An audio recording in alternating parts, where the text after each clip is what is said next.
Hello everyone, welcome back to my YouTube channel. And आज जो है मैं इक्वलो जो हमारा इलेक्टिव पेपर है सीए फाइनल का सेकंड ग्रुप का हमारा सेकंड पेपर कंप्लीट हो चुका है आज। एंड मैं उसका ऑनेस्ट रिव्यू देना चाहूँगी कि पेपर आया कैसे था और मेरा पेपर कैसा हुआ है। तो मैं आपको बता देती हूँ कि पेपर जो था टफ़ आया था। एंड ये मैं ही नहीं कर रही, सारे बच्चे बोल रहे हैं, सेंटर पे बच्चे थे, उनसे बात हुई, सब लोग बोल रहे थे। बाकी मैंने फैकल्टी के रिव्यू वगैरह नहीं देखे, बट देखो दिखती सी बात है, इलेक्टिव जो है उसमें 6 के लिए तो बच्चे इसलिए जाते हैं कि सेम अगर सिमिलर केस स्टडी रिपीट हो जाती है तो हम लोग कम से कम वो मार्क्स हमारे सेव हो जाते हैं ना। और काफ़ी बच्चे उसके लिए कन्वर्ट भी करे थे अपनी बार इलेक्टिव के लिए। एंड आपको पता है सिमिलर केस स्टडी जो थी वो एक ही आई थी, वो भी 5th नंबर की आई थी और उसमें भी उन्होंने कुछ चेंजेस करके दिए थे, तो आप उसको भी सिमिलर तो नहीं कह सकते। मतलब ऐसा लग रहा था कि जैसे कि यार मतलब जो बच्चे एकदम सिर्फ मतलब रिपीट के लिए गए थे वो तो बहुत निराश हुए होंगे, मुझे पता है। तो अब रही बात मेरी है तो मैं बता देती हूँ कि मेरा जैसे जो केस स्टडी सिमिलर थी वो तो सही होना ही है, उसके अलावा बाकी सब अच्छा गया है। उसका रीज़न मैं बताती हूँ आपको कि मैं स्टडी मटेरियल जो है वो बहुत अच्छे से करके गई थी, टाइम लगा। एंड मैंने जो पेपर जो है अटेंड किया 95-90 का अटेंड मेरा हो गया था। एमसीक्यूज़ में थोड़ा टाइम लगा मुझे।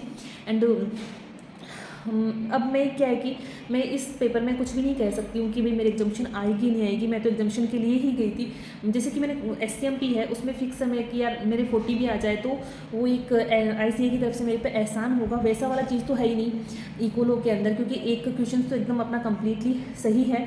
उसके अलावा जो भी मैं करके आई हूँ अपने जो प्रोविज़न स्टडी मटीरियल से वहाँ से देख के ढूंढ के अपने दिमाग लगा के करके आई हूँ, तो वो सही है गलत है मुझे कुछ भी नहीं पता। वो तो जब फैकल्टी एमसीक्यूज़ वगैरह करवाएंगे एग्ज़ाम के बाद में तब चेक कर लूँगी, नहीं भी करूँगी तो रिजल्ट वैसे भी जेल में आ ही जाएगा।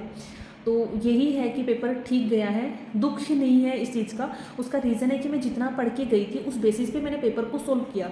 एससीएमपी में मुझे दुख था कि मैंने एससीएमपी को बहुत पढ़ा था, थ्योरी मैंने इतनी बार कर ली थी, मैं हर दिन थ्योरी करती थी, फिर भी नहीं कर पाई, वहाँ पे मैं ब्लैंक हो गई थी, तो मुझे उस चीज़ का बहुत दुख हुआ। इवन इकोनो के अंदर भी जब हमें पता चला कि केस स्टडी सिर्फ एक ही रिपीट हुई है, बाकी केस स्टडी में से कुछ भी नहीं आ रहा। एंड आप मानोगे नहीं, मैंने 2 बार चेक किया है पता है, फिर भी नहीं मिल रहे थे आंसर, या केस स्टडी सिमिलर नहीं मिल रही थी, बहुत मूड ख़राब हो गया था। फिर मैंने कहा नहीं, एंड तक लड़ना है हम लोगों को। जब आई हूँ यहाँ तक तो इकोलो का पेपर तो मैं अच्छे से अटेंड करूँगी, क्योंकि ये तो था ही नहीं कि बिल्कुल भी कुछ आ ही नहीं रहा है तुम्हें, तुम्हारे पास अगर स्टडी मटेरियल है तो तुम ट्राई तो करना बनता है ना, दिखती सी बात है।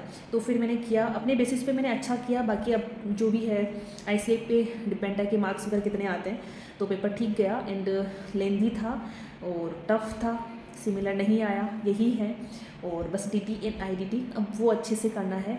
वैसे सारे पेपर मैंने अच्छे से किए, तैयारी मेरी अच्छी गई है, बस पेपर अच्छे नहीं जा रहे। बट ठीक है यार, अब उम्मीद तो है ही है डीटी आईडीटी से करेंगे तैयारी। एंड फेस्टिव सीज़न है तो थोड़ा डिस्टर्बेंस होगा, आप लोग भी बस पढ़ाई पे ध्यान दीजिए। बाकी बिल्कुल भी मत सोचिए कैसा हुआ कैसा नहीं हुआ, इक्वलो का हो गया जैसा आना था पेपर, जो भी था हम करके आ गए ना, बस ठीक है। अब जो है नेक्स्ट हम उसके बारे में सोचेंगे और जो भी है अच्छे से करेंगे, ठीक है। बाय, ध्यान रखिए अपना।